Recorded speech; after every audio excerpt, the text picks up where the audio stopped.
আসসালামু আলাইকুম প্রিয় দর্শক, সবাইকে স্বাগত জানাচ্ছি আমার দেশ বিহাইন্ড দ্য নিউজে। এই অনুষ্ঠানে আমরা আপনাদের সঙ্গে কথা বলি দিনের সবচেয়ে যে নিউজটিকে আপনারা পছন্দ করেছেন সেই নিউজটি বা কন্টেন্টটি নিয়ে। যেমন আজকের কথা যদি আমরা ধরতে যাই, আজকে সারা দিনে লিড নিউজটি আপনারা সবাই খুবই পছন্দ করেছেন। যে নিউজটির শিরোনাম ছিল মেট্রো রেল 15 বছরে চালু মাত্র একটি, কচ্ছপ গতি বাকি 5টি। এই নিউজটির ক্ষেত্রে আমি দেখছি আমরা সাধারণত নিউজ আপ করি প্রতিদিন সকাল 8টায়। এরপর থেকে এখন পর্যন্ত মোটামুটি 52,191 জন, ঠিক এই মুহূর্তে 52,191 জন ভিউয়ার এই নিউজটি দেখেছেন, মন্তব্য করেছেন প্রায় 300 জন, মানে প্রায় 300টি মন্তব্য নানাভাবে আমরা পেয়েছি। ফলে সব মিলিয়ে আজকের দিনের সবচেয়ে পছন্দ করার নিউজ সম্ভবত এটাই। আর এই নিউজটি নিয়ে আমরা এখন কথা বলবো নিউজটি যিনি লিখেছেন তার সঙ্গে, মাহফুজ সাদি। মাহফুজ সাদি আজকে মেট্রো রেল নিয়ে নিউজ করলেন। মেট্রো রেল আসলে আমাদের খুব আগ্রহের একটা জায়গা, এবং এর ব্যবহার যে পদ্ধতি আমরা দেখি, যে পরিমাণ ভিড় আমি দেখি, আমার প্রচুর পরিচিত মানুষ এমনকি নিজের গাড়িটি রেখে দিয়েও মেট্রো রেলে চলাচল করছেন সুবিধার জন্য।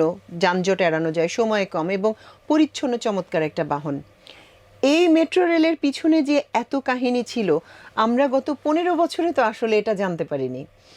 তার মানে আপনি যে নিউজটি করেছেন সেটাতে প্রায় 2000 শব্দের নিউজ, সেটাতে কিছু কাহিনী আছে, আরও কিছু কাহিনী আছে যেটা মূল কাহিনীরও পেছনের কাহিনী। আমরা ওই পেছনের কাহিনীগুলি শুনতে চাই, যেটা আপনি যে কোনো কারণেই হোক মনে করেছেন যে আপনার নিউজের জন্য জরুরি না, কিন্তু জিনিসগুলি আবার মানুষের জন্য জানাটা জরুরি। একটু যদি বলেন। ধন্যবাদ আপনাকে।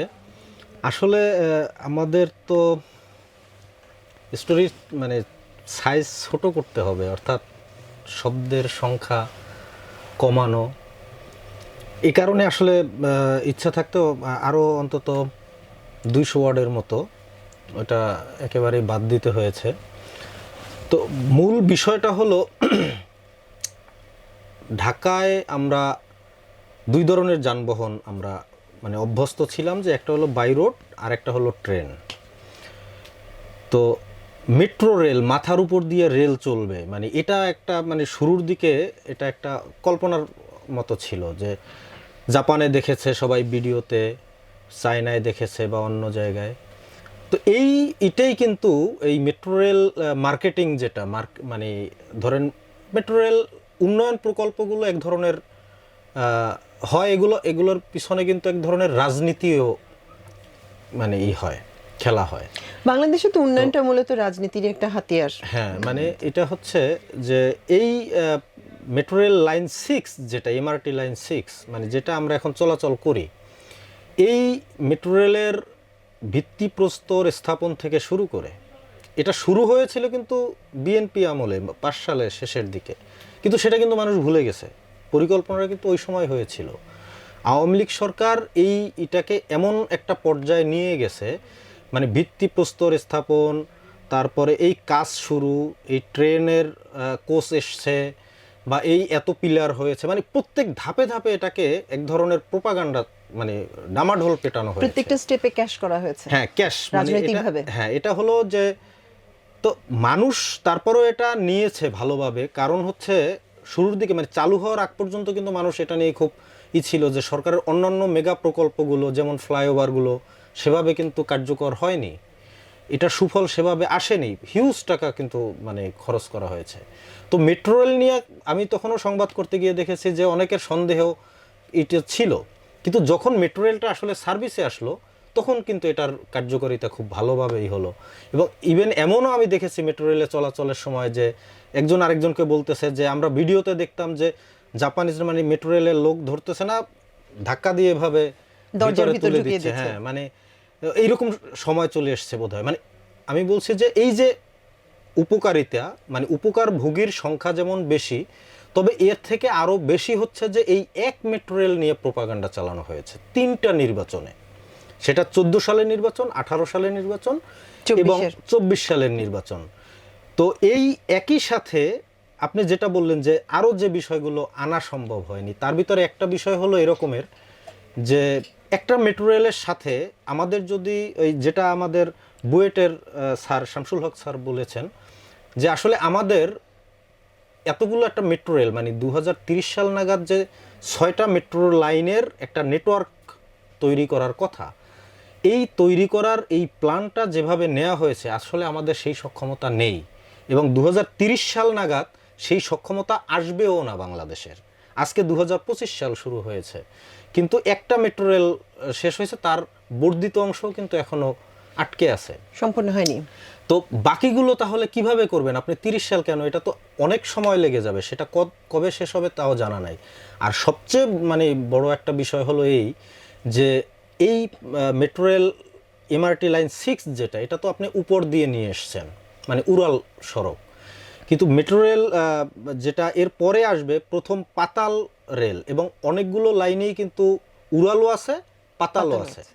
তাহলে এই পাতালের যে খরচ, এটা কিন্তু অনেক গুণ বেশি, উপরের চেয়ে পাতালে খরচ অনেক বেশি। এবং এই শামসুল হক স্যার আমাকে বলতেছিলেন, উনি কমেন্টটা দেওয়ার আগে মানে আমাকে বলছিলেন যে কেন এটা বিলাসী এবং কেন এই সক্ষমতা নেই, এই জিনিসটা আমাকে বলতে গিয়ে বলছিলেন যে এটা মেট্রো রেল মানে পাতাল রেল চালু করতে গেলে আপনাকে প্রথম দিন থেকেই মানে পরীক্ষামূলক থেকেই আপনাকে এআই এতে চলে যেতে হবে সিস্টেমের ভিতরে। তো আপনি যখন মেশিন নিয়ন্ত্রিত একটা সিস্টেমের ভিতরে যাবেন, এখন ধরেন অনেক রকমের ব্যাপার আছে, মানে এই এআই প্রযুক্তি বাংলাদেশে ধরেন এখন এটার সাথে যদি আমি বলি যে ধরেন চায়না সে ডিপসিক এআই প্রযুক্তি নিয়ে আসছে, সেটা নিয়ে এখন পুরো বিশ্বে আলোচনা হচ্ছে। আমেরিকার আপনার এআই ওপেন এআই যেটা, সেটা নিয়ে আলোচনা হচ্ছে, কিন্তু বাংলাদেশের কিন্তু ওই এআই সিস্টেম নিয়ে ওইভাবে আলোচনা নাই। তার মানে আমি বোঝাতে চাইছি এটা যে এআই নিয়ে কাজ করে বাংলাদেশেও আছে, এআইকে ব্যবহার মানে এই প্রযুক্তি ব্যবহার করে, সেটাও ঠিক আছে, কিন্তু ওই পরিমাণ দক্ষ জনশক্তি বলেন, কাঠামো বলেন, প্রতিষ্ঠান বলেন, এগুলো হয়ে ওঠেনি। তো ওই মেট্রো রেলের যে পাতাল লাইনগুলো, সেগুলো আপনি কিভাবে করবেন? আর দ্বিতীয় কথা হলো সবচেয়ে বড় বিতর্ক যেটা, সেটা হলো যে সাভার থেকে আপনার আফতাবনগর যে লাইনটা, এই লাইনটার থেকেও পুরান ঢাকা হয়ে একটা লাইন আছে। তো এই পুরান ঢাকার লাইনটা কিন্তু আরো বেশি ইফেক্টিভ, কিন্তু ওইটাকে মানে অগ্রাধিকার না দিয়ে এইটাকে অগ্রাধিকার দেওয়া হয়েছে আওয়ামী লীগের কিছু লোককে সুবিধা পাইয়ে দেওয়ার জন্য, তাদের সুবিধার জন্য এই দিকের লাইনটা নেওয়া হয়েছে। সুবিধা কি ধরনের সুবিধা? এক হচ্ছে সেটা নিয়ে আমরা পরবর্তী নিউজে হয়তো কাজ করব, এই জন্য আমি ওই দিকে যাচ্ছি না আলোচনায়। তো এরকমের দেখবেন যে অনেকগুলো বিষয় আপনার এই লাইন 6 যেটা আমরা মানে এখন চলছি, এটাও কিন্তু সায়দাবাদ পর্যন্ত যাওয়ার কথা ছিল, কিন্তু যেহেতু ওইদিকে মানে ফ্লাইওভারগুলো এমনভাবে করেছে, তো ওই দিক পর্যন্ত ওই দিক না গিয়ে মতিঝিল পর্যন্ত নেওয়া হলো। এবং সবচেয়ে বড় বিষয় হলো যে যেটা আমি এখানে নিউজের ভিতরে আনতে পারিনি, সেই জিনিসটা সীমাবদ্ধতার কারণে, সেটা হচ্ছে যে আসলে আমরা যে প্রযুক্তির মানে আমরা যেই লেভেলের মেট্রো রেল এখন নির্মাণ করছি, এই ধরনের মেট্রো রেল শুধু এশিয়ায় না, গোটা বিশ্বেই কেউ এই ধরনের রেল লাইনে যায় না। যেমন আমি ছোট্ট একটা উদাহরণ দেই, ধরেন 100 কিলোমিটার বেগে আপনার ট্রেন ছুটবে, তার এক ধরনের অবকাঠামো সক্ষমতা, তার ডিজাইন, তার অন্যান্য মানে ওটার খরচ কিন্তু ওই 100 কিলোমিটার যেটা, তার খরচ কিন্তু হাই। আবার যখন আপনি 40 কিলোমিটার বেগে ছোটার মতো রেল লাইন নির্মাণ করবেন, তার খরচটা কিন্তু ওই পর্যন্ত তুলনামূলকভাবে 100 চেয়ে একটু কম। হ্যাঁ, অনেক কম, অনেক কম। তো এখন জাপানিজরা, স্যার হাসতে হাসতে বলছিলেন যে আসলে বাঙালিদেরকে বোকা পেয়েছে জাপানিরা, এবং জাপানিরা অনেক বেশি আগের থেকে চালাক হয়ে গেছে, যে কারণে ওরা আমাদেরকে এরকমের একটা প্রকল্প গছায় দিতে পারছে। তো আমি স্যারকে জিজ্ঞেস করছিলাম যে আসলে আরও দুই তিনজনের সাথে এটা ক্রস চেক করার জন্য যে আসলে স্যার যেটা বললেন আসলেই কি বিষয়টা এরকমের কিনা, যেহেতু উনি এমনিতেই হচ্ছে যে বুয়েটের প্রকৌশলী, সুতরাং তার তো এক ধরনের অবস্থান আছেই। তো আমি অন্য আরও দু একজনের সাথে কথা বললাম, ওনারা বললেন ওই একই ধরনের কথাই, যে আসলে এটাকে ওই মেগা প্রকল্পের মেগা দুর্নীতি এরকমের একটা যে মানে কনসেপ্ট গত 15 বছরে সামনে এসেছে, যেহেতু এই প্রকল্পটাকে আপনি আরও কম খরচে অন্য দেশ থেকে করতে পারতেন, চাইনিজরা এই এই জিনিসটা সবচেয়ে বেশি সামনে এসছে যখন জুলাই অভ্যুত্থানের সময় স্টেশন দুটো আক্রান্ত হলো। মিরপুর 10 আর হ্যাঁ, কাজীপাড়া। তখন দেখা গেল যে আচ্ছা আপনি স্বাভাবিকভাবেই ধরেন যে আপনার বাড়ির গ্লাস ভেঙে গেল, এখন আপনি সেই গ্লাস অমুক কোম্পানি থেকে না নিয়ে অন্য কোম্পানি থেকে আরেকজনের কাছ থেকে নিতে নেয়া। পারতেন, কিন্তু এই মেট্রো রেল মানে প্রকল্পে কিন্তু এই সিস্টেম রাখা হয়নি। ও, যা এটা হবে ওই তো জাপান জাপানের থেকে আনতে কোম্পানি হবে, থেকে। আর কারো কিন্তু ইন্ডিয়াতে কিন্তু অন্য জায়গা থেকে আনলে আরো অনেক কমে আপনি এই যন্ত্রাংশ বা এই যে যে এইগুলো দরকার আপনার টুলসগুলো আপনি আনতে পারেন, কিন্তু এই জায়গায় জাপানিজরা ওই ধরনের একটা কন্ট্রাকচুয়াল অবস্থার ভিতরে নিয়ে গেছে। হ্যাঁ, এবং আমাদের সরকারও যেহেতু বাণিজ্যকেই প্রাধান্য দিত বেশি, দলীয় নেতাকর্মীদের লাভটা ইত্যাদি সব মিলিয়ে, কাজেই তারা ওই জিনিসটাকে গ্রহণ করেছে। এবং এটার সবচেয়ে মজার বিষয়টা তো এখানে যে টাকা তো আর সাবেক প্রধানমন্ত্রী বা তার দলীয় লোকজনের পকেট থেকে যাচ্ছে না, যাবে হয় বাংলাদেশের করের টাকা, না হলে ঋণের টাকা, যেটা আলটিমেটলি ঋণটাও কিন্তু বাংলাদেশের প্রকারান্তরে আপনার আমার কর থেকেই যাবে, আমার পকেট থেকেই যাবে। ফলে তাদের তো টাকার অঙ্ক নিয়ে চিন্তার আসলে কোনো কারণ ছিল না, বরঞ্চ নিজেদের পকেট ভারী করার একটা মেগা প্রকল্প। এই আলোচনা তো বহুবারই আছে যে ওনারা ছোটোখাটো কোনো প্রকল্পের ব্যাপারে কখনোই খুব একটা আগ্রহী ছিলেন না। ছোটোখাটো ব্রিজ, কালভার্ট বা এগুলির ব্যাপারে কোনো ধরনের ইন্টারেস্টই দেখান নেই। এই ধরনের বড় প্রকল্প যেখানে কচ্ছপ গতিই থাকবে, আপনার নিউজের ভাষাই বললাম, কিন্তু সম্ভাবনাও থাকবে প্রচুর দুর্নীতি। এখানে আমি আরেকটা জিনিস যোগ করি, সেটা হচ্ছে যে ধরেন পাতাল রেলের যে লাইনটা MRT 1, তো ওখানে দেখা গেল যে 52,000 কোটি টাকার মতো এরকমেরই বিষয়টা। তো এই সরকার এসে মানে অন্তর্বর্তী সরকার এসে যখন করলো, তখন কিন্তু 7,000 কোটি টাকার মতো কমিয়ে ফেলেছে। কমে গেছে। তো এই যে মানে ব্যয় সাশ্রয় হলো। একটা ধাক্কায় কমে যাওয়া, আপনার প্রকল্পের ডিজাইন কিন্তু ঠিক আছে, তাহলে এই টাকাটা কোথায় যাচ্ছিল? তারপরে এই যে এমআরটির যে মানে লাইন 6-এর যে দুটো স্টেশন সারানোর জন্য 300 কোটি টাকার কথা বলা হলো, তো সেইটা আসলো কত? একেবারে 24, 25, 30, মানে চিন্তা করা যায়, মানে আপনি চিন্তা করেন যেখানে 1 বছর সারতে সময় লাগবে, হ্যাঁ, সেটা সময় এবং অর্থ কয়েক দুটোই। মাসে চলে আসলো। তো এগুলো নিয়ে তো মানুষের প্রশ্ন আছে আসলে, যে আমার মানে মেট্রো রেলের যে ওই একটা কৌতুক আমাদের বরিশাল অঞ্চলে আছে যে মেয়ে যদি পছন্দ হয় তাহলে তার বাড়িতে জায়গিরও থাকা যায়, মানে অর্থাৎ ঘর জামাইয়ের মতো আর কি, ওইটা সমস্যা না, মেয়ে আমার পছন্দ। তো এই মেট্রো রেলের অবস্থাটা ওই রকমের অবস্থার ভিতরে চলে গেছে। কারণ হচ্ছে যে মেট্রো রেল একটা আধুনিক যানবাহন, ঠিক আছে, আপনার খুব দ্রুত চলাফেরা করতে পারেন, ঠিক আছে, আপনার পরিবেশ বান্ধব, সেটাও ঠিক আছে, কিন্তু এই খরচটাই যদি আপনি অন্য কোম্পানির থেকে বা অন্য দেশের থেকে নিয়ে করতেন, বা এই ডিজাইনে না করে বা এই পরিকল্পনা না করে এর থেকে আরও সাশ্রয়ী পরিকল্পনায় আপনি যেতেন, তাহলেও কিন্তু এই সুবিধাটাই আপনি নিতে পারতেন আরও অল্প টাকায়। কিন্তু সেই চিন্তাটা এই 6টা প্রকল্পেই অনুপস্থিত দেখেছি আমি। না, এটা তো বলাই হয় যে এই অঞ্চলের মেট্রো রেল অনেক আশেপাশের অনেক দেশই আছে, তার মধ্যে সবচেয়ে ব্যয়বহুলটি হচ্ছে বাংলাদেশের। এবং দুর্ভাগ্যজনকভাবে সাবেক প্রধানমন্ত্রীও কিন্তু এই ব্যয়বহুল হবার পরও এটার পক্ষেই সাফাই গাইতেন, যে আমাদের এখানে খরচ বেশি, কারণ এটা ওটা সেটা অনেক কিছু আছে, আমাদের এখানে খরচ বেশি হয় বিশ্বের অন্য যে কোনো দেশের চেয়ে। কিছু কিছু সমীক্ষায় দেখা গেছে আমাদের এখানে যে ব্রিজ, কালভার্ট বা বড় পর্যায়ের যে সেতুগুলো হলো, পদ্মা সেতুর কথাও যদি আমরা ধরি, সব কিছুই বিশ্বের যে কোনো জায়গার চেয়ে আমাদের এখানে খরচ অনেক গুণ বেশি। তার কারণই হচ্ছে তাদের পারিপার্শ্বিক যে তাদের যে চক্র, তাদের নিজস্ব যে টাকা পয়সা হ্যান্ডলিংয়ের ব্যবস্থা, সেটাই।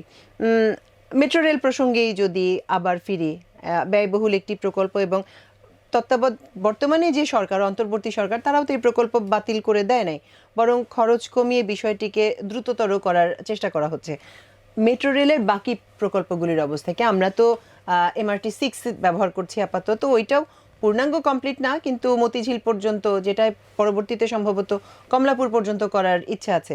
এই প্রকল্পের এখনকার পরিস্থিতি কি, এটা এবং বাকি যেগুলো আছে? দেখুন, এর পরে যে আগানোর মানে সবচেয়ে আগানো দ্বিতীয় বা তৃতীয় যে মেট্রো লাইন, সে দুটোর অবস্থা হলো শুধুমাত্র ডিপুর জন্য আপনার জমি অধিগ্রহণের বিষয়টা প্রক্রিয়াধীন, বাকি দরপত্রের ভিতরেই আছে। তার মানে হচ্ছে যে এটার মূল কাজ কোনো কাজই হয় না, শুরু হয়নি।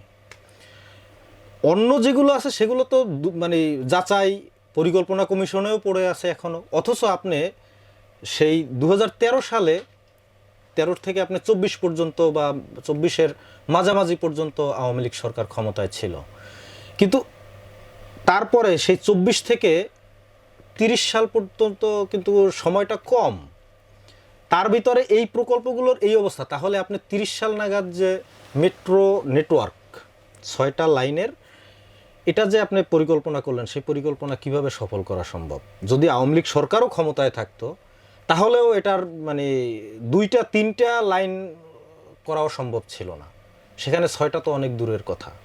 তার মানে পুরো এবং জিনিসটা অন্য লাইনগুলো আরো বড়, যেমন আমিনবাজার থেকে আপনার একেবারে কমলাপুর পর্যন্ত, তারপরে একটা লাইন আছে আপনার নারায়ণগঞ্জ পর্যন্ত, পুরান ঢাকা দিয়ে আপনাকে যেতে হবে। আমরা দেখেছি তো মিরপুর থেকে আসতে মেট্রো রেল মানে লাইন নির্মাণের সময় কি ধরনের হ্যাসেলের ভিতরে যেতে হয়েছে।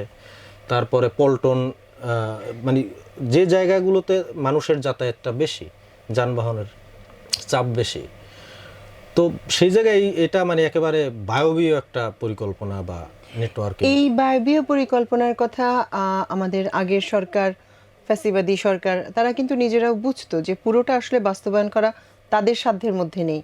তারপরও ঢাক ঢোল পিটিয়ে প্রতিটা নির্বাচনের আগে এই জিনিসটাকে ক্যাশ করার তাদের মধ্যে যে চেষ্টা ছিল, প্রবণতা ছিল। একটা জিনিস কিন্তু বাস্তবতা, আজকে আমাদের অনেকগুলো কমেন্ট পড়েছে এরই মধ্যে, যেখানে একটা জিনিস স্পষ্টভাবে এসছে, সেটা হচ্ছে মেট্রোটাকে সবাই পছন্দ করছেন, মেট্রো রেল নিয়ে, মেট্রো রেলের সুবিধা, সবাই এই জিনিসটা নিয়ে আগ্রহী। কিন্তু দুর্নীতির যে পরিস্থিতি এবং মেট্রো রেলের বর্তমান যে অবস্থা, এগুলি নিয়ে কিন্তু তারা বেশ বিস্ময় প্রকাশ করেছেন। আমরা সবাই জানি দুর্নীতি কিছু না কিছু হয়, আমরা আসলে একেবারেই উন্নয়নশীল একটি দেশ, সরকারের হিসেবে ওই পর্যায়ে যেই থাকুক না কেন দুর্নীতি কিছু না কিছু হয়, কম বেশি হয়। কিন্তু আওয়ামী লীগ সরকারের আমলে দুর্নীতিটাকে যে অবস্থার মধ্যে নিয়ে গেছিল, এটাতে কিন্তু আমাদের বেশিরভাগ ভিউয়ারই বেশ বিস্ময় প্রকাশ করেছে যে এটা এইরকম ছিল, এতদিন তো আমরা একরকম জানতাম, এখন প্রায় থলের বিড়াল বের হয়ে আসছে। আসলে এই বিষয়ের ব্যাপারে আপনার কি বলার আছে?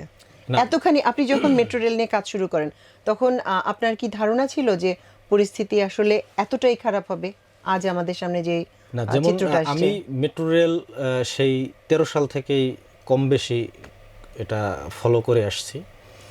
তো দেখেন এর প্রত্যেকটা ধাপ, ভিত্তিপ্রস্তর স্থাপন বা নকশা উদ্বোধন বা নকশা অনুমোদন, এই জিনিসগুলোকে এমনভাবে মানে ডাকডোল পেটানো হতো যে ধরেন এমআরটি 1 বা মানে 5 নর্দার্ন অথবা সাউদার্ন, তো এইগুলো নিয়ে যখন ব্রিফিং হতো যে কি ধরনের তারা অগ্রসর হচ্ছেন, এখানে এমনভাবে বলা হতো যে আসলে মনে হয় যেন এটা অনটুর ক্লাসের বইয়ের মতো, যে এই পরিকল্পনা হয়ে গেল, এটা খুব অনায়াসেই করে ফেলবে। কিন্তু এর যে সীমাবদ্ধতা, মানে এই এতগুলো লাইন আপনি নেটওয়ার্ক 30 সাল নাগাদ একটা নেটওয়ার্কিং করবেন, তাহলে তার যে সক্ষমতা আপনাকে অর্জন করতে হবে, তার কতটুকু সক্ষমতা বাংলাদেশ অর্জন করেছে? সেই জাতীয় স্পষ্ট পরিকল্পনাই ছিল না যে আসবে কোথা থেকে। আপনি দেখেন বিষয়টা যে এই এমআরটি 6 এ যখন এই একদিনের ভিতরে 3বার ঝামেলা, মানে 2বার ফুললি ঝামেলা করলো এবং ট্রেন বন্ধ রাখতে হলো। আপনি ওই দরজা আটকাচ্ছে না বা সিগন্যালে সমস্যা হচ্ছে, সেইটা সারতে আপনার বেশ কয়েক ঘন্টা লেগে গেল। তো এই জিনিসগুলো তো মানে আপনার অন্য দেশগুলোতে দেখবেন, এটা আমি হয়তো এটা নিয়ে ওইভাবে স্টাডি করিনি, আমার যেটা ধারণা যে আমাদের সেই সক্ষমতার জায়গাটা বেশ ঘাটতি আছে। আপনি বলছেন দক্ষতার জায়গায় কোথাও না কোথাও গিয়ে সমস্যা আছে, পুরো জিনিসটা কি আমাদের আয়ত্তের মধ্যে আসেনি? অবশ্যই, কারণ এই সার্ভিসটা তো আমাদেরকেই, আমাদের কাঠামো, আমাদের জনবল, আমাদের, কারণ জাপানিজদের সাথে একটা চুক্তি হয়েছে বা তার প্রকল্প বাস্তবায়নের পরে দেখেন যখন প্রথম মেট্রো রেল চালু হলো তখন তার ড্রাইভার একজন নারী, সেই জিনিসটাকে সাইকোলজিক্যালি এমনভাবে মার্কেটিং করা হলো যে নারীর একেবারে মানে ক্ষমতায়ন, নারীর অগ্রযাত্রা। হ্যাঁ, নারীর অগ্রযাত্রা অবশ্যই এটা, কিন্তু সেই জিনিসটাকে স্বাভাবিকতার ভিতরে রাখলে সেটা সুন্দর। এখন সেটাকে যদি অস্বাভাবিক পর্যায়ে আপনি নিয়ে যান তাহলে ওই যে বেশি কসলালে যা হয় তাই মানুষ এখন সেই রকমের অনুভূতিই বলছে, লেবুতিত হয়ে যাচ্ছে। তবে আসলে ওই যে বললাম শুরুতেই, মেট্রোর প্রতি আমাদের একটা আলাদা আগ্রহ, আলাদা একটা ভালোবাসা আছে। দুর্নীতির বিষয়টি দুর্ভাগ্যজনক, এবং যেভাবে যা এগিয়েছে এবং এর ভবিষ্যতেও যে অংশগুলি বাকি আছে, যে লাইনগুলি বাকি আছে, সেগুলি নিয়ে যে ওগুলির ভবিষ্যৎ ঠিক কোন পর্যায়ে গিয়ে দাঁড়াবে তা নিয়ে কিন্তু আমরা সবাই এক ধরনের সন্দিহান, বা কত বছর লেগে যাবে। 30-এ তো কোনোভাবেই সম্ভব না, এরপরও কত বছর লাগবে তা নিয়ে আমাদের সবার মধ্যেই এক ধরনের ডাউট এটা তো তৈরি হয়ে গেল। আপনাকে অসংখ্য ধন্যবাদ। আমরা আশা করি আবারও আপনার সঙ্গে বসবো এরকমই আরও কোনো টপিক নিয়ে। দর্শক, আমরা এতক্ষণ আলোচনা করলাম আজকের লিড নিউজটি নিয়ে, যেটি আপনারা বেশ পছন্দ করেছেন বলে মনে হচ্ছে আমাদের। অবশ্যই এটা আপনাদের যে ভিউ হয়েছে আমাদের এখন পর্যন্ত ফেসবুক, ইউটিউবে, সেটার প্রেক্ষিতেই বলা। আশা করি মেট্রোর মতো আরও কোনো টপিক নিয়ে আবারও আগামীকাল আপনাদের সামনে হাজির হব। সেই পর্যন্ত আল্লাহ আপনাদের সবাইকে ভালো রাখুন, সুস্থ রাখুন, আর থাকুন, দেখুন, সাবস্ক্রাইব করুন, শেয়ার করুন আমার দেশ। অনেক ধন্যবাদ। আল্লাহ হাফেজ।